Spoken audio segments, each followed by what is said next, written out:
Kəlbəcərdən süfrənizə ən keyfiyyətli balı, Kənd Babanın balını gətirmişik. Kənd Baba balında dağ havası, çiçək qoxusu, bulaq saflığı var, güc var, enerji var, 30 illik həsrətin sonu var. Zərif və estetik qablaşdırması ilə süfrənizin şah qonağı, Azərbaycan brendi. Kənd Baba, Qida Təhlükəsizlik Agentliyinin rəsmi sertifikatı ilə heç bir əlavə qatqı və süni dadverici tərkibi olmadan Kəlbəcərin ecazkar təbiətindən birbaşa süfrənizə, Kənd Baba unikal dad və rəqibsizlik zəmanəti. Sözünüzü Kəlbəcər balı ilə kəsirik. Siz də dadın, görün kəsilməyə dəyərmi?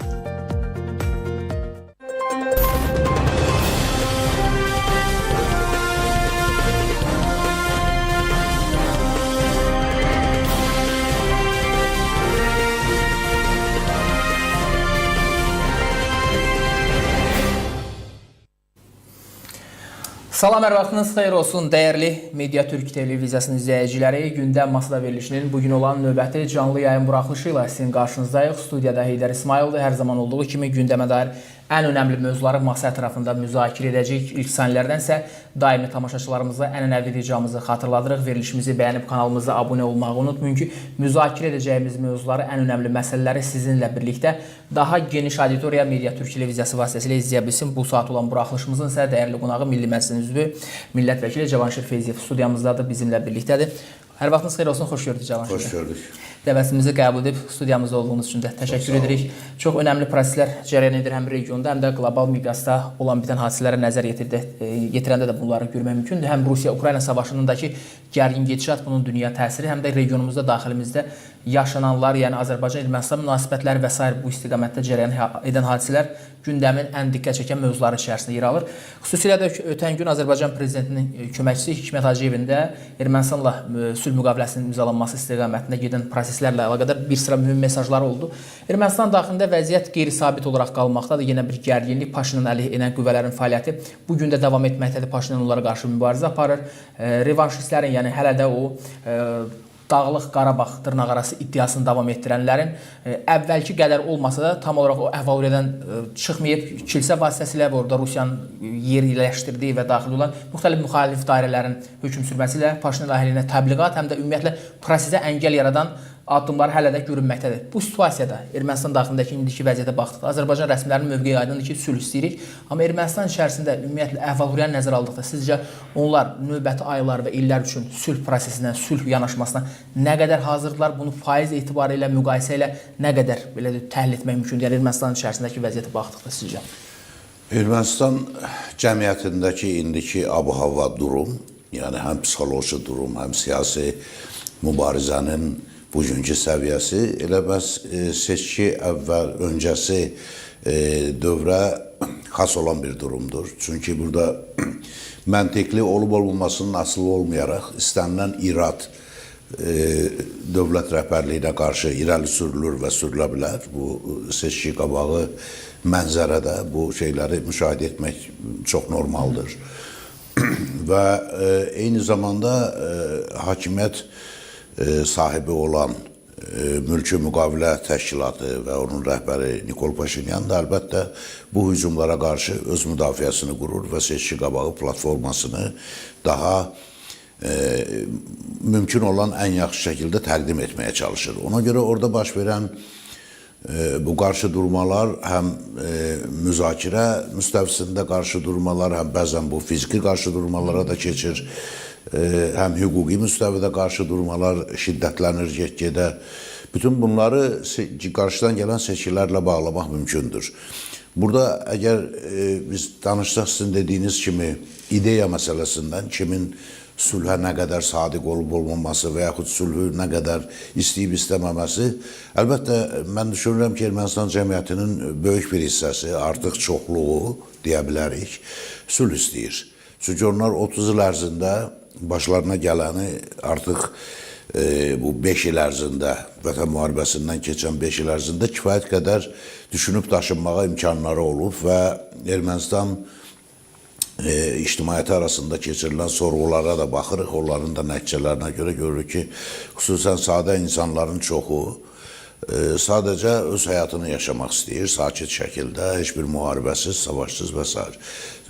Elə bilirəm ki, əslində revanşa çağıran, Azərbaycanla Türkiyə ilə düşmənçiliyə çağıran qüvvələr axı nə bu 30 illik işğaldan, nə də müharibədən heç bir itki yaşamayıblar. Nə onların övladları vuruşub, nə onların sərvətləri azalıb bu müharibə səbəbindən və ya işğal səbəbindən. Əksinə, torpaqlarımızı işğal etməklə onlar çox böyük sərvət sahibi olublar.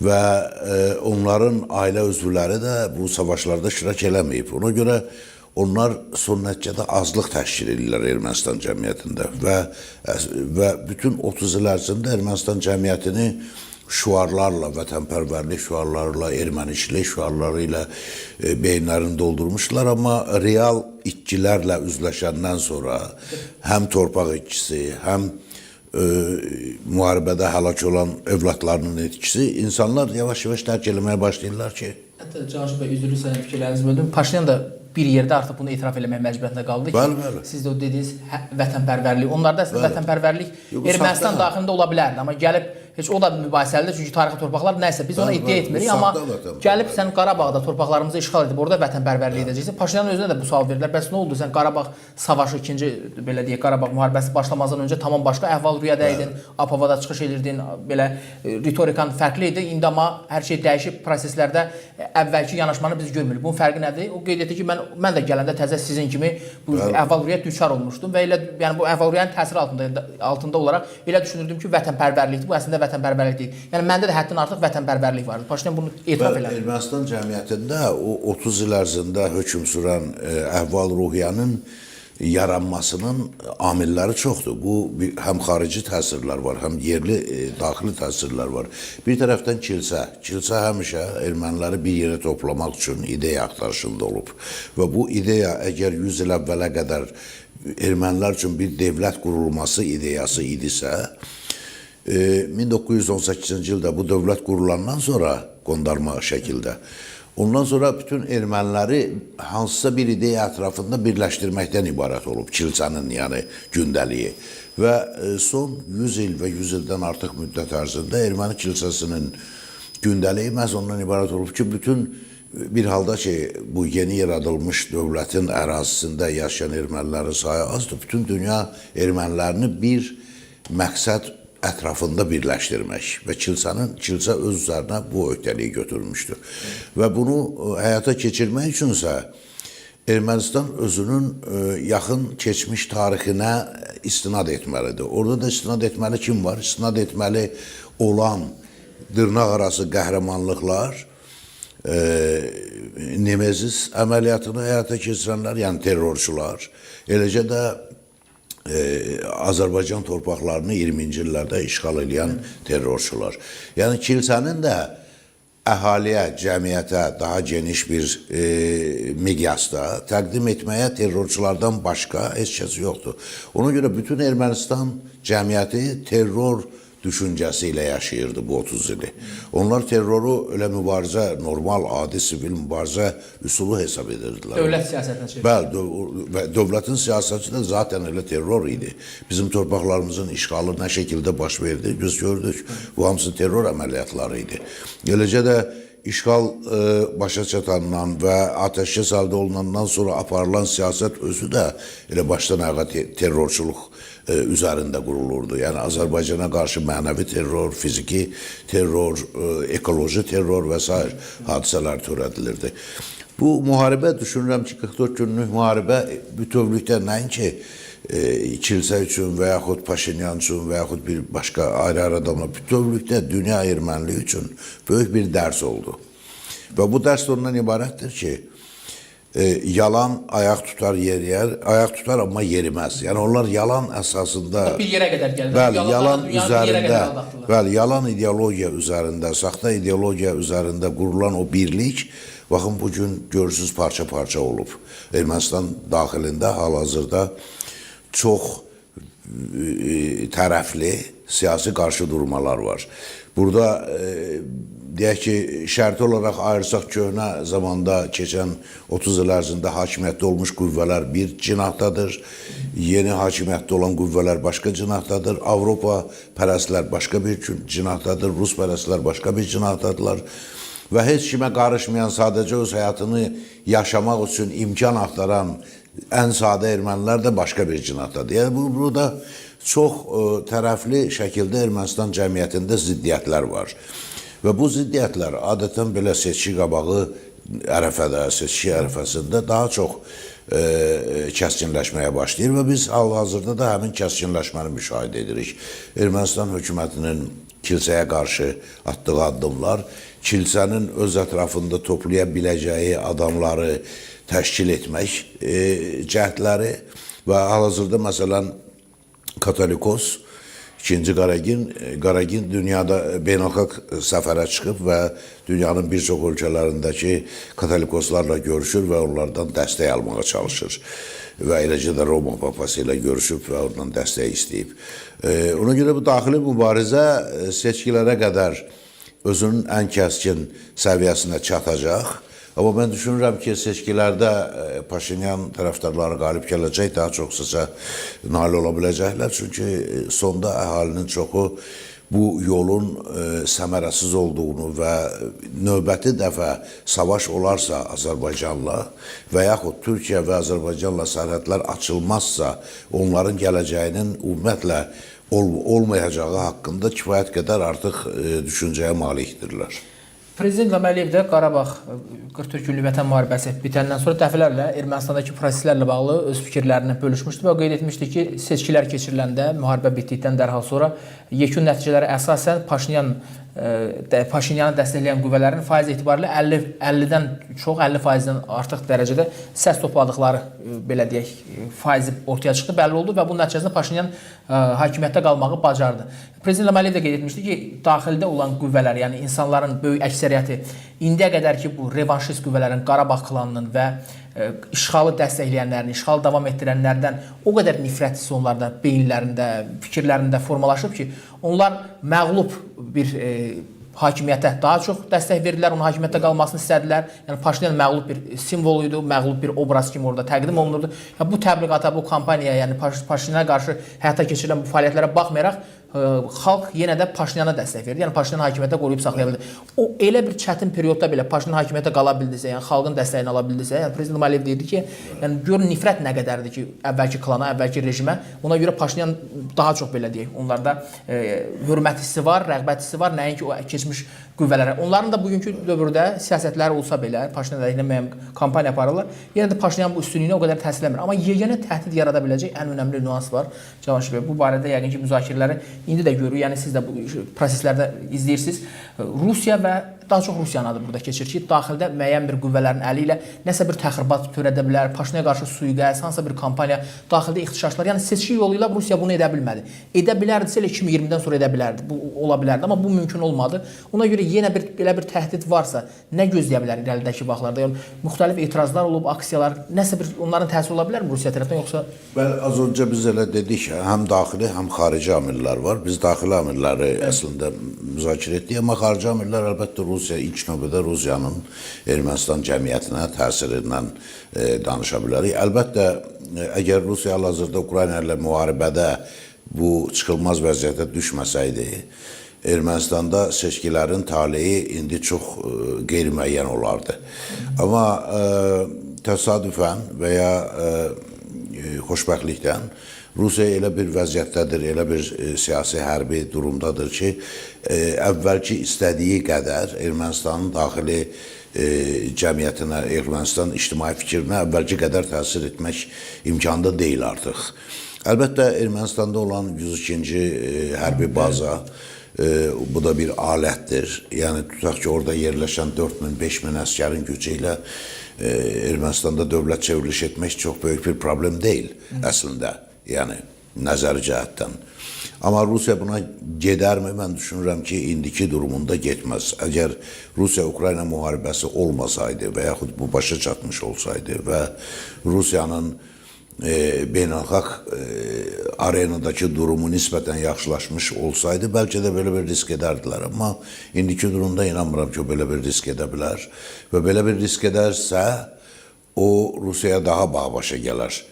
Çünki bu Cənubi Qafqazda hazırki durumda istənilən ölkənin daxili işlərinə güc yolu ilə, zor yolu ilə qatışmaq bir çox ölkələrin, ilk növbədə Türkiyənin və əgər bu Ermənistanda baş verərsə, həm də Azərbaycanın və həm də Gürcüstanın mənafeyinə toxunmuş olur, milli maraqlarına toxunmuş olur. İndi elə bir vəziyyət yaranıb Cənubi Qafqazda ki, üç ölkədən hər hansı birinə kənardan edilən negativ müdaxilə hər üç ölkəyə təsir göstərəcək. Çünki biz iqtisadi münasibətlərimizi tənzimləmək, siyasi diplomatik münasibətlərimizi tənzimləmək ərəfəsindəyik və ona çalışırıq.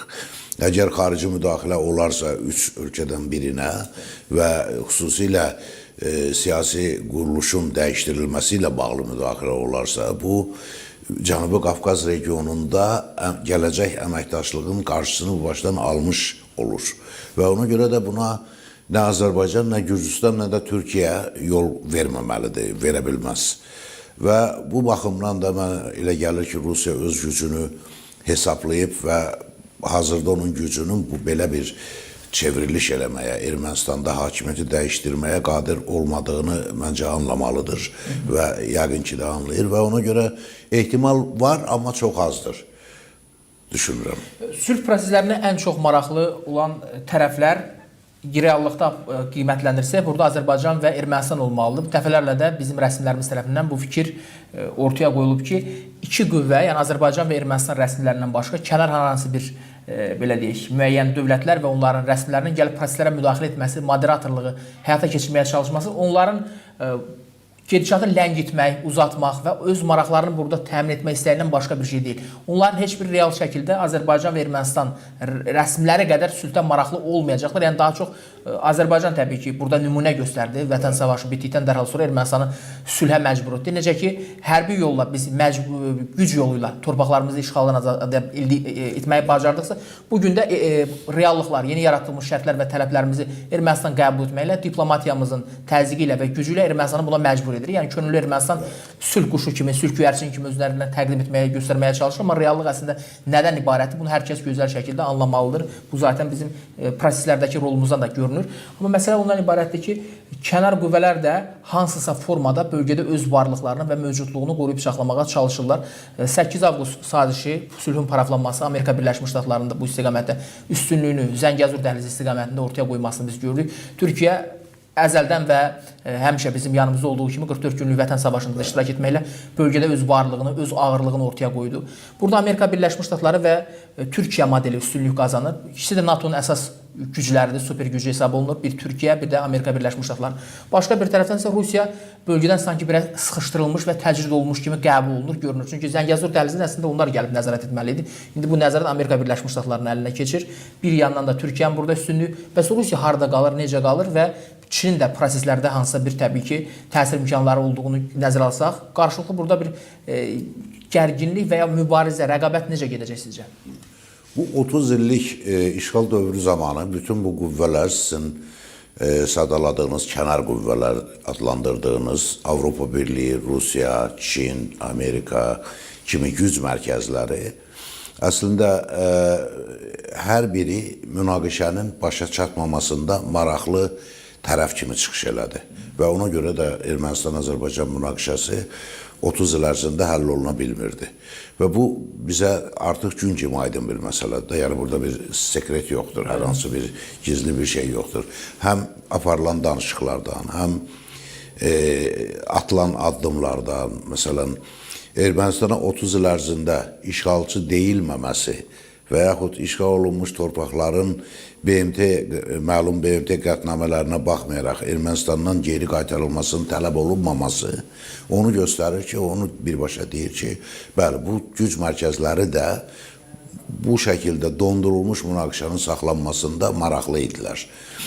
Niyə maraqlı idilər? Çox mülahizə irəli sürmək olar, yürütmək olar. Çünki bir tərəfdən dünya düzənində dəyişikliklər baş verir, qarşılıqlı münasibətlər, qlobal siyasi arenada münasibətlərdə dəyişiklik baş verir və hələlik bu münaqişəni kənarda qoymaq və böyük güclər öz aralarında öz mövqelərini və gələcək niyyətlərini aydınlaşdırmaq üçün bir mülahizə ola bilər. Digər mülahizə sadəcə bu münaqişəni həll olunmamış vəziyyətdə saxlamaq ona görə ki, bölgəyə bütövlükdə müdaxilə etmək və təsir etmək imkanlarını həmişə əldə saxlamaq. Bu da sınanılmış metoddur. Siyasi tarixdə belə şeylər çox olub.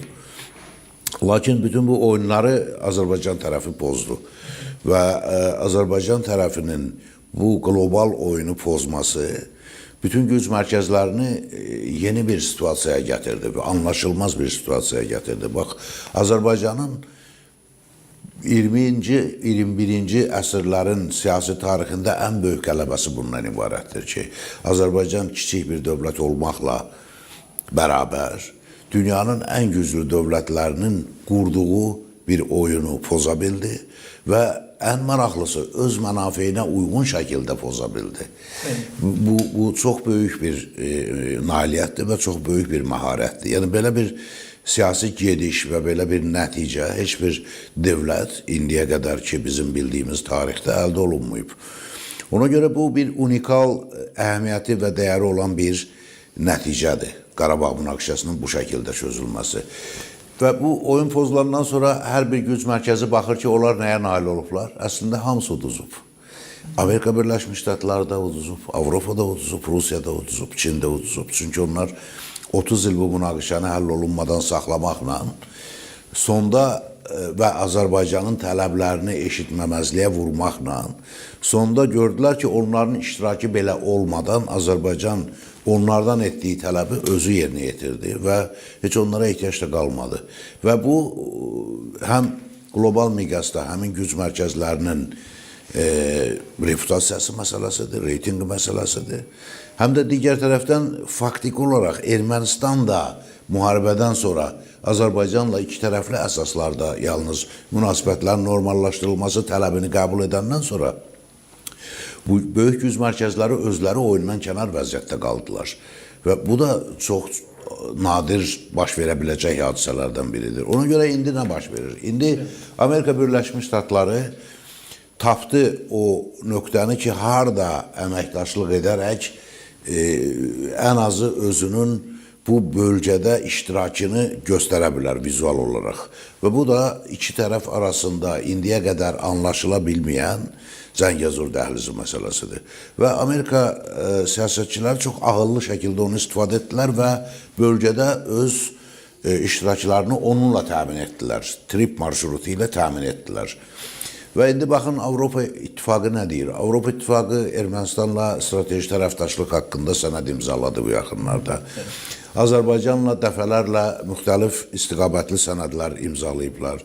Həm energetika sahəsində, həm qarşılıqlı iqtisadi əməkdaşlıq barəsində və s. Və indi onların ümidi qalıb ancaq bu iki tərəfli əlaqələrə ki, bu şəkildə yenidən regionda öz iştirakçılarını, demirəm, rollarını və yaxud təsir gücünü, o mümkün deyil artıq, ən azı iştirakçılarını təmin etmək. Çalışırlar bunun üçün.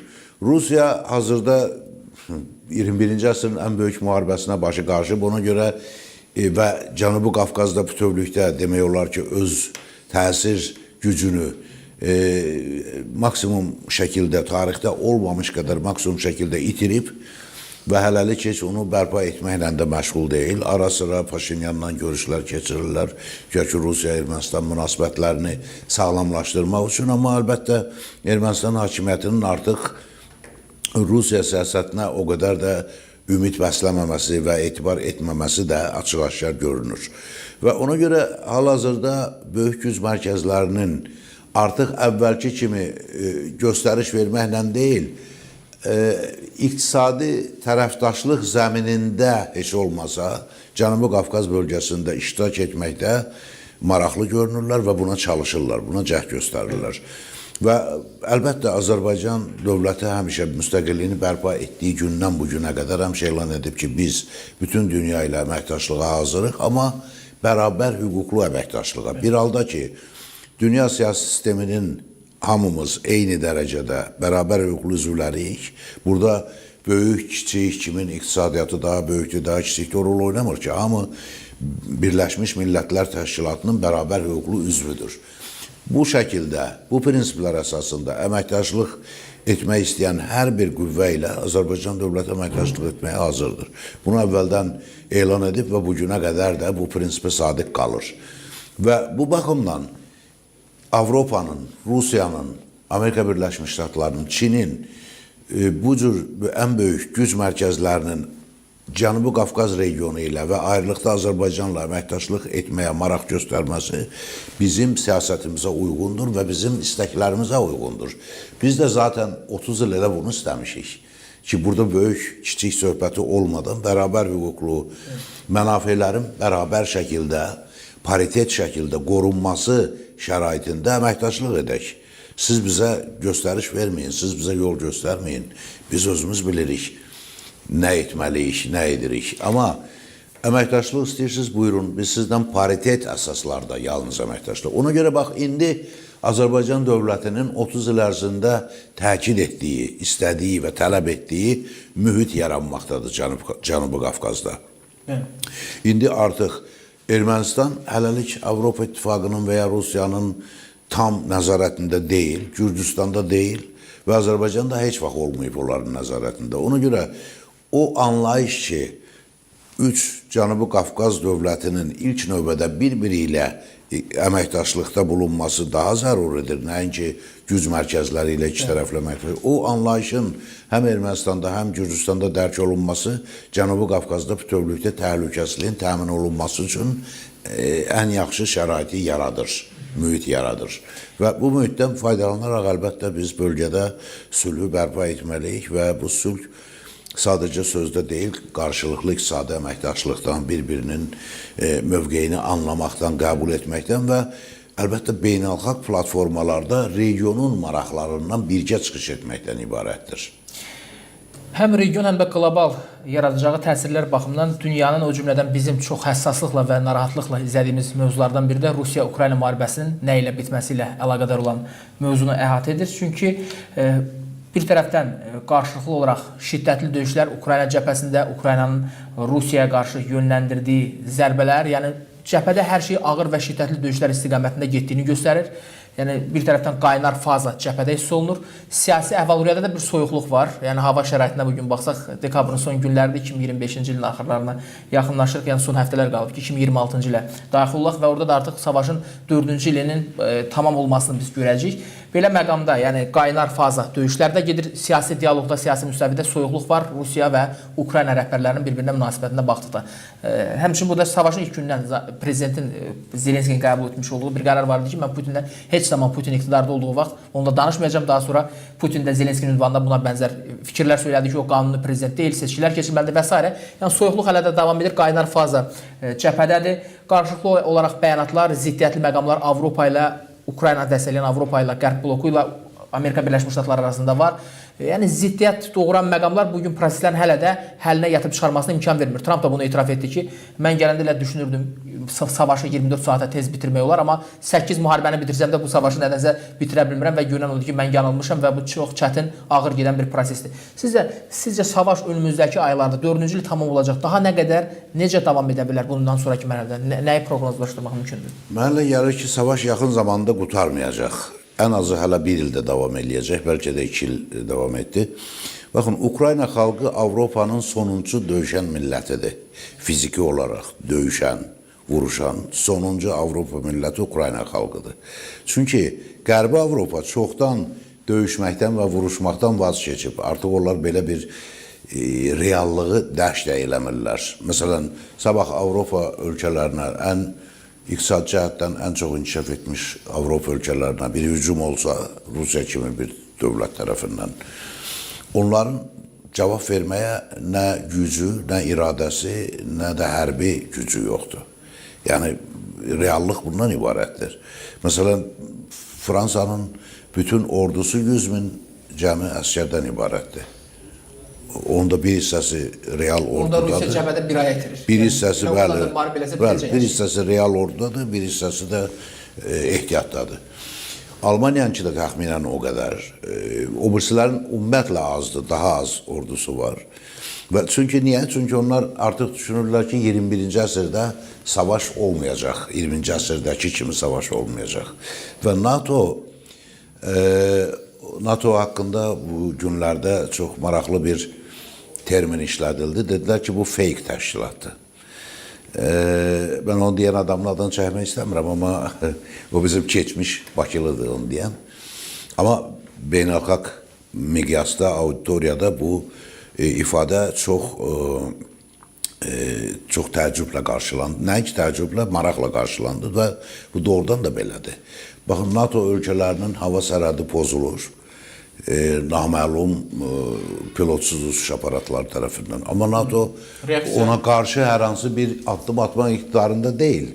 Və sonunda NATO'nun gücü, bəli, NATO'ya 100 milyardlarla pullar xərclənilir, vəsait xərclənilir, silahlar, texnikalar istehsal olunur çox bahalı qiymətlərə.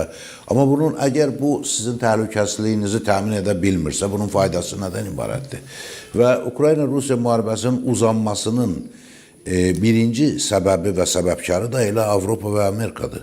Çünki vaxtilə Ukraynanı hansı siyasəti aparmağı Ukraynaya öyrədən güclər Ukraynanı bu vəziyyətə gətirdilər, Rusiya ilə münasibətlərini bu vəziyyətə gətirdilər və sonra da özləri öyrətdiyi halda özləri öyrətdiklərini tətbiq etməkdən geri çəkildilər.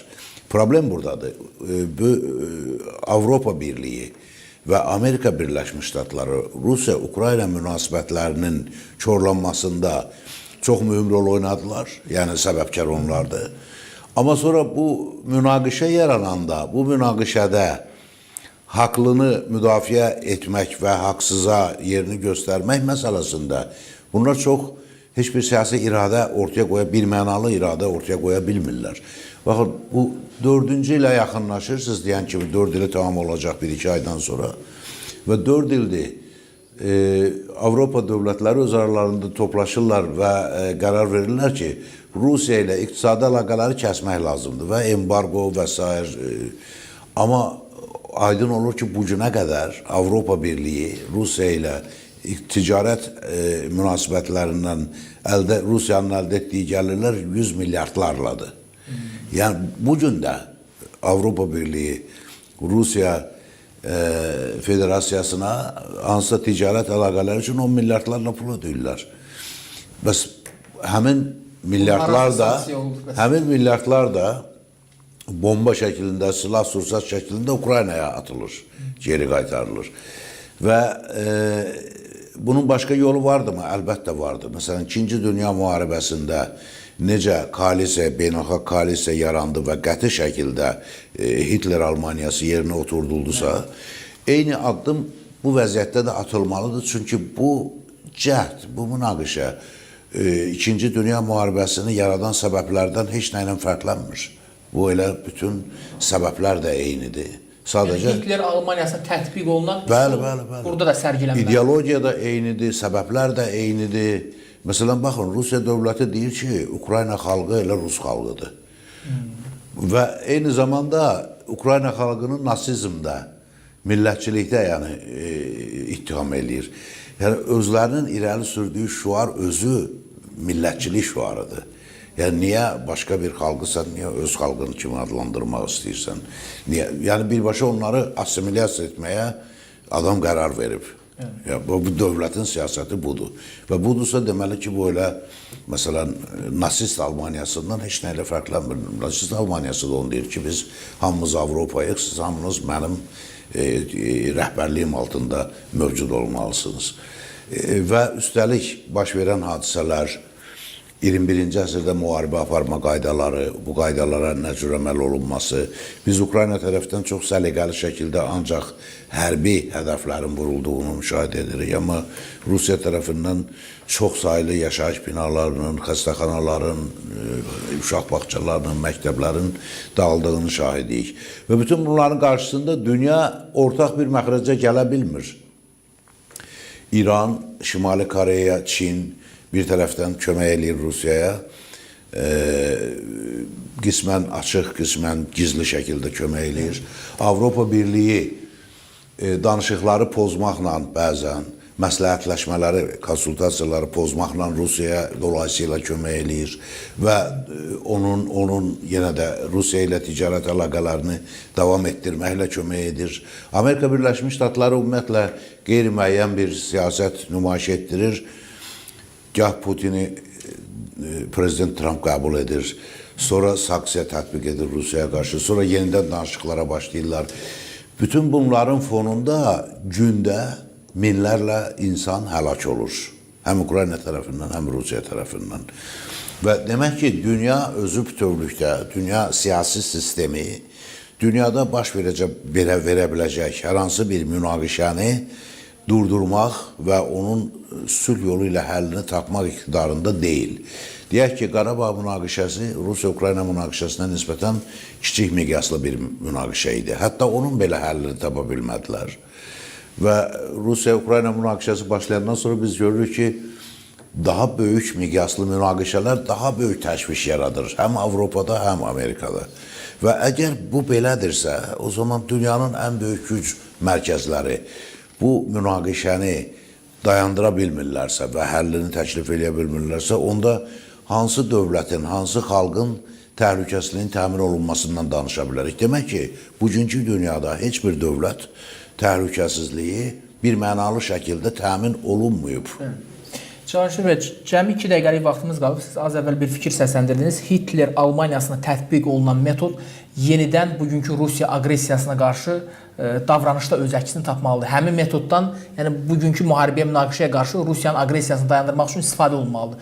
Sizcə bu metodu konkret olaraq hansı şərtlərlə və tələb, ümumiyyətlə kimlər həyata keçirir? Elə bir qüvvə varmı ki, yəni misal üçün qərar çıxarılıb, Putin həbs olunmalıdır, yəni uşaq qatili, uşaq cinayəti, ombudsman adı var, yəni Rusiyanın insan hüquqları müvəkkili və Putin adı orada beynəlxalq cinayət axtarışına verilən şəxslər. Yəni bu metod ortaya qoyulub, amma tətbiq üsulu özünü göstərmir. Yəni heç bir təsir əməli cəhətdən özünü belə deyək ki, göstərmədi. Amma siz o dediyiniz o tarixən baş vermiş haldır. Hitler Almaniyasına qarşı olan yanaşma bugünkü Rusiya qarşı necə, hansı forma əsasında həyata keçirilə bilər və bu olmayacağı təqdirdə əks halda biz savaşda nəyi görə bilərik? İstərdim bu məqama dair fikir. Birinci növbədə Avropa tərəfindən həyata keçirilməli. Çünki müharibə harda gedir? Avropada. Və müharibənin başlamasının səbəbləri nədir? Avropanın, NATO'nun, Amerika Birləşmiş Ştatlarının apardığı siyasət. Yəni Rusiyanın iddiası nədir? Rusiya deyir ki, NATO öz sərhədlərini mənim ərazimə doğru genişləndirir və bundan narazıdır. Biz NATO, Amerika Birləşmiş Ştatları, Avropa Birliyi Rusiya ilə ümumi dil tapa bilmədiyindən Ukrayna əzab çəkir. Və indi əgər bu baş veribsə, münaqişə artıq başlayıbsa, bu münaqişə deyil, artıq bu demək olar ki, həm 20-ci, həm 21-ci əsrin ən böyük, ən dəhşətli müharibələrindən biridir. Və demək ki, bunun qarşısını bir şəkildə almaq lazımdır. Coğrafiya Avropa olduğundan, bu ilk növbədə Avropa dövlətlərinin təhlükəsizliyinə təhdiddir. Nəinki təhlükəsizliyi, ümumiyyətlə mövcudluğuna təhdiddir. Və ona görə də Avropa Birliyi başda olmaqla beynəlxalq koalisiya yaranmalıdır və aqressora öz yerini göstərmək lazımdır. Yəni, bunun məntiqi həll yolu budur. Necə ki, vaxtilə biz deyirdik ki, Qarabağ münaqişəsinin məntiqli, düzgün həll yolu hərbi siyasi yoldur. Yəni, işğalçıya öz yerini göstərmək lazımdır, cəzasını almalıdır. Bu olmayınca, bu status quo-nu bu şəkildə saxlamaqla heç nə dəyişməyəcək. Və 30 ilin təcrübəsi onu bizim münaqişədə göstərdi ki, biz doğru qənaətdə idik. Və eyni qənaət bugünkü Avropadakı durum üçün də keçərlidir. Yəni, ciddi şəkildə bu aqressiyaya, bu təcavüzə qarşı bir koalisiya yaranmayacaqsa, qlobal təhlükəsizlik mexanizmləri işə salınmayacaqsa, o zaman bu işğal davam edə bilər. Ukraynadan sonra Moldova gəlir, Moldovadan sonra Bolqariya gəlir, nə bilim, Çexiya gəlir, Polşa gəlir və s. Bu davam edə bilər bütün Avropa ərazisində. Ona görə əlbəttə birinci növbədə Avropa dövlətləri öz təhlükəsizliklərini təmin etmək üçün təcavüzün qarşısını almalıdırlar, hamısı birləşərək bir yerdə və beynəlxalq qanunun tələb etdiyi prinsipləri sona qədər yerinə yetirməlidirlər. Yəni, bu da o anlama gəlməlidir ki, Ukraynanın 91-ci ildə beynəlxalq birlik tərəfindən zəmanət verilmiş ərazi bütövlüyü təmin olunmalıdır. Yalnız bu halda bu müharibə başa çatarsa, ondan sonra uzun bir müddət, bəlkə də bütün 21-ci əsr ərzində dünya böyük savaşlarsız yaşaya bilər. Aydındır. Çox təşəkkür edirəm. Cavanşir bəy, studiyamızda olduğunuz ən önəmli məsələləri, bugünkü proseslərlə bağlı olan aktual hadisələri sizinlə bərabər təhlil etdik. Vaxt ayırıb studiyamızda olduğunuz üçün təşəkkür edirik. Belə, dəyərli izləyicilərimiz, Gündəm Masada verilişinin bu saat olan canlı yayın buraxılışı sona çatmaq üzrədir. Studiyamızda isə dəyərli qonağımız millət vəkili Cavanşir Feyziyev ilə birlikdə region və qlobal miqyasda gedən hadisələr baxımından ən önəmli məqamları diqqətinizə çatdırıb və bu istiqamətdə gedişata uyğun olaraq təhlilləri və fikirləri sizə təqdim etməyə çalışdıq. Verilişimizi sonadək izlədiyinizə görə hər birinizə təşəkkür edirik. Canlı yayımızı bəyənib kanalımıza abunə olmağı unutmayın ki, daim səsləndirdiyimiz fikirləri, prosesləri daha geniş auditoriya Media Türk TV vasitəsilə izləyə bilsin.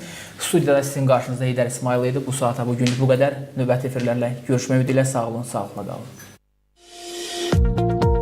Kəlbəcərdən süfrənizə ən keyfiyyətli balı, Kənd Babanın balını gətirmişik. Kənd Baba balında dağ havası, çiçək qoxusu, bulaq saflığı var, güc var, enerji var, 30 illik həsrətin sonu var. Zərif və estetik qablaşdırması ilə süfrənizin şah qonağı, Azərbaycan brendi. Kənd Baba, Qida Təhlükəsizlik Agentliyinin rəsmi sertifikatı ilə heç bir əlavə qatqı və süni dadverici tərkibi olmadan Kəlbəcərin ecazkar təbiətindən birbaşa süfrənizə. Kənd Baba unikal dad və rəqibsizlik zəmanəti. Sözünüzü Kəlbəcər balı ilə kəsirik. Siz də dadın, görün kəsilməyə dəyərmi?